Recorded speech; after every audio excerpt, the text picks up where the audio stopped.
Shalom, saya Monique Rakers dari Fakta Israel.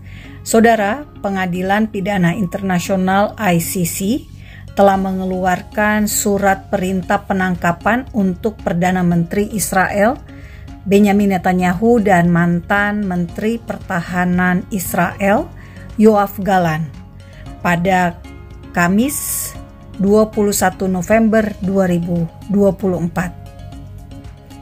Nah, Fakta Israel ingin menjelaskan apa dampak dari surat perintah penangkapan atas Netanyahu tersebut. Menurut surat pernyataan ICC, Netanyahu dan Gallant memikul tanggung jawab pidana atas kejahatan perang berupa kelaparan sebagai metode peperangan. Majelis ICC menilai sebagai atasan sipil, Netanyahu dan Gallant secara sengaja mengarahkan serangan terhadap penduduk sipil di Gaza paling tidak pada 2 insiden. Meski tidak disebutkan insiden yang dimaksud, namun kurun waktu tudingan ICC ini mulai 8 Oktober 2023 hingga Mei 2024. Saudara, Fakta Israel ingin menegaskan, ketika ICC atau Pengadilan Pidana Internasional merilis surat perintah penangkapan, di saat ini masih ada 101 sandera yang berada di Gaza tanpa diketahui keberadaannya.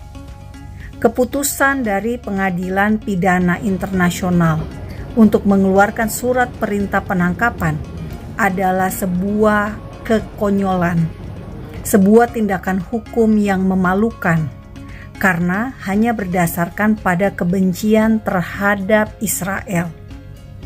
Anda bisa bayangkan negara Israel yang memberikan respons atas serangan teror yang terjadi pada 7 Oktober 2023. Hari di mana Hamas menyerang Israel secara membabi buta dan menewaskan lebih dari 1.200 orang, warga sipil termasuk warga negara dari lebih dari 20 negara lainnya yang saat itu sedang berada di Israel.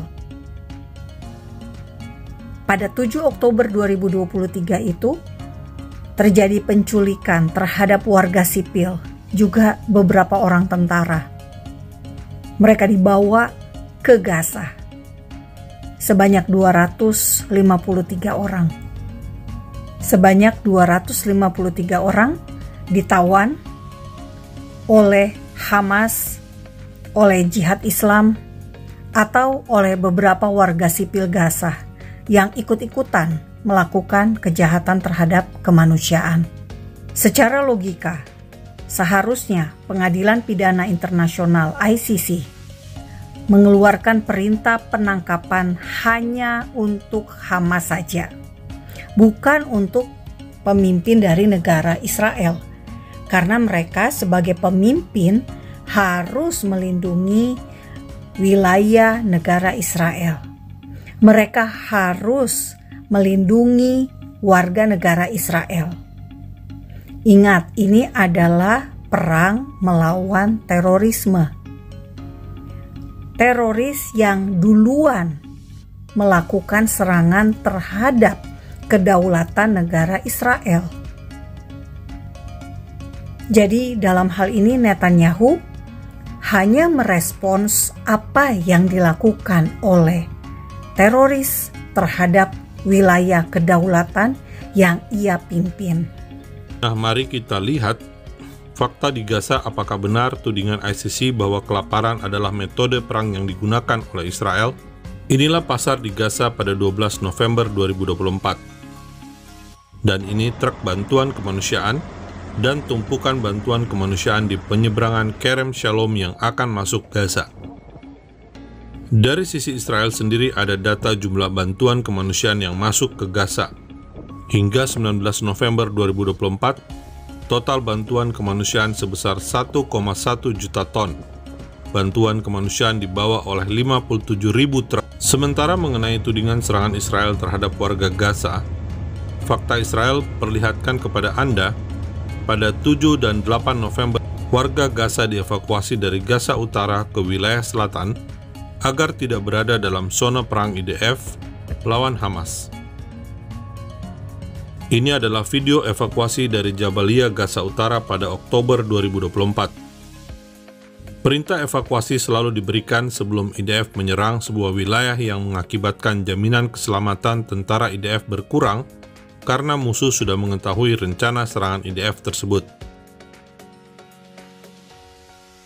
Keputusan dari Pengadilan Pidana Internasional tentu saja merupakan sinyalemen buruk bagi negara-negara demokrasi, karena menunjukkan pembelaan terhadap aksi kekerasan dan terorisme. Dan tentu saja secara hukum internasional kita bisa melihat bahwa di dalam perang Israel sudah melakukan begitu banyak cara untuk mencegah korban sipil. Israel sudah berusaha mencegah warga sipil yang tidak bersalah menjadi korban. Anda bisa membandingkan misalnya antara Yaman dan Arab Saudi ketika terjadi perang, atau perang antara Rusia dan Ukraina. Kita tidak pernah mendengar ada perintah evakuasi yang dikeluarkan oleh Arab Saudi ketika akan menyerang Yaman, atau dari Rusia ketika akan menyerang Ukraina. Di satu pihak, kita sebagai orang Kristen kita bisa melihat adanya ketidakadilan yang terjadi di dunia saat ini. Kita bisa melihat bagaimana dunia memperlakukan sebuah negara yang jelas-jelas berada di atas tanah yang sejak dahulu kala, berdasarkan fakta sejarah, ada kerajaan Israel di atas tanah tersebut. Tetapi dunia menyatakan hal tersebut seakan-akan Israel adalah ilegal. Keberadaan Israel adalah ilegal di atas tanah Palestina. Sehingga ketika teroris Hamas melakukan serangan, maka ini menjadi sebuah pembenaran. Alasannya apa? Karena Israel dianggap tidak berhak berada di atas tanah tersebut. Sehingga Hamas boleh-boleh saja melakukan serangan. Ini adalah penyesatan yang terjadi di dunia saat ini. Dan kita sebagai orang Kristen tentu kita tahu, Bapak Ibu, bahwa iblis adalah bapa segala dusta. Iblis adalah sang penyesat itu sendiri, yang berusaha memutarbalikan yang benar menjadi salah, yang salah menjadi benar. Dan itu terjadi di saat ini. Nah, sekarang apa implikasi bagi Netanyahu dan Galan setelah keluarnya perintah penangkapan dari Pengadilan Pidana Internasional? Pengadilan Pidana Internasional hanya bisa mengandalkan negara-negara anggota yang sekitar 124 negara anggota dari ICC untuk menangkap Netanyahu atau Galan jika mereka berkunjung ke negara-negara tersebut. Anggotanya siapa saja? Ada 33 negara dari Afrika, seluruh anggota dari Uni Eropa, juga ada Jepang dari Asia, dan ada juga dari negara-negara Amerika Selatan, kecuali Haiti dan Kuba. Nah, pertanyaannya, apakah mungkin mereka mau menangkap Netanyahu dan Galan? Israel dan Amerika memang tidak termasuk dalam ICC. Fakta Israel yakin penangkapan atas Netanyahu dan Galan tidak akan terjadi, karena sesungguhnya Israel berada pada sisi yang benar dalam merespon kejahatan terhadap kemanusiaan yang menimpa Israel dan yang dilakukan oleh Hamas. Damai hanya bisa tanpa teroris. Salam damai dari Fakta Israel.